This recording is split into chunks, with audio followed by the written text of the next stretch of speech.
अमरावती में आयोजित एक कार्यक्रम के दौरान शिक्षा से लेकर संसद तक और विकसित भारत के लक्ष्य पर चर्चा देखने को मिली।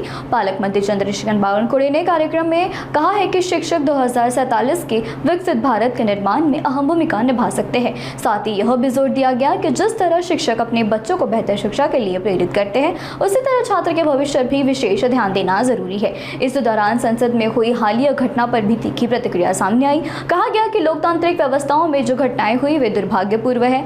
साथ ही महिला आरक्षण और डिमोनेटाइजेशन जैसे मुद्दों पर भी राजनीतिक आरोप प्रत्यारोप देखने को मिले। वक्ताओं ने यह भी कहा है कि जब बहुमत मिलेंगी तब इन फैसलों पर भी विस्तारपूर्ण विचार किया जाएगा। अपेक्षित नव्हतं। लोकसभेच्या सभागृहात माननीय प्रधानमंत्री मोदीजींनी एवढी भूमिका ठेवली होती की 1976 नंतर या देशामध्ये कधी डिलिमिटेशन झालं। डिलिमिटेशन म्हणजे लोकसभेच्या ज्या सीट फ्रीज झाल्या आहेत 543, त्यानंतर मात्र लोकसभेच्या सीट वाढल्या नाही। 40 लाख लोकांचा एक मतदारसंघ लोकसभेचा आहे। 40 लाख लोकांच्या मतदारसंघाला कसा खासदार न्याय देईल, कसं त्या ठिकाणी खासदार जनतेला भेटेल?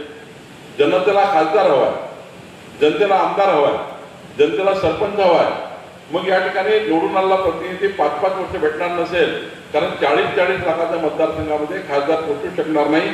आमदार सुद्धा त्यांच्या नाकी दवळतात, कारण 4-4 लाख 5-5 लाख मतदारसंघ आमदारांचा आहे। माझा मतदारसंघ 5.5 लाख लोकांचा आहे। असे अनेक मतदारसंघ आहेत। त्यामुळे आम्हाला दमछाक होते की एवढे मतदारसंघ कसे सांभाळायचे। म्हणून माननीय पंतप्रधान मोदीजींनी डिलिमिटेशन आणलं। 850 सीट लोकसभेच्या करायच्या आणि त्यामध्ये 350 सीट महिलांना खासदार म्हणून त्या ठिकाणी संसदेमध्ये आणायचं, असा एक निर्णय प्रधानमंत्री मोदीजींनी केला। 350 महिला खासदार।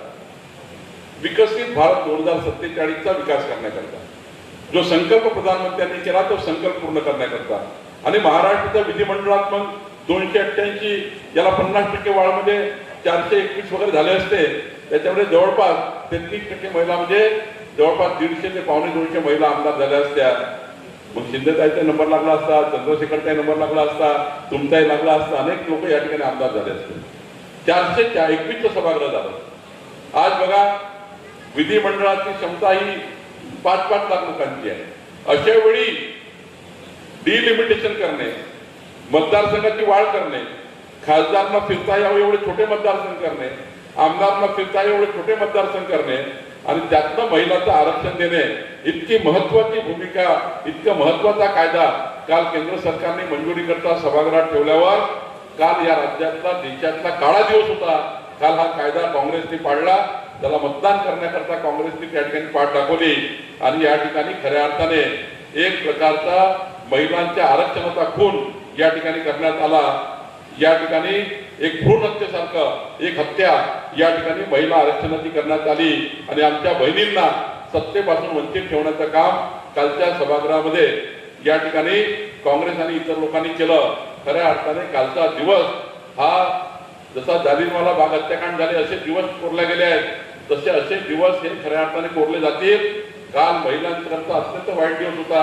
कालच्या दिवशी आमच्या 350 खासदार होणाऱ्या बहिणी, आमच्या विधिमंडळामध्ये ज्या ठिकाणी 250 आमदार होणाऱ्या बहिणी ज्या सभागृहापासून वंचित राहिल्या, शेड्यूल कास्ट शेड्यूल ट्राईब ज्या सीट वाढल्या असत्या, जेवढ्या सीट वाढल्या असत्या तेवढे शेड्यूल ट्राईब शेड्यूल कास्ट हे आरक्षण वाढलं असतं। शेड्यूल कास्ट शेड्यूल ट्राईब मधल्या महिलांचं आरक्षण वाढलं असतं। खऱ्या अर्थाने प्रचंड मोठा या ठिकाणी समाजावरचा अन्याय काल झाला, हे सुद्धा या ठिकाणी विचार करण्याची गोष्ट आहे।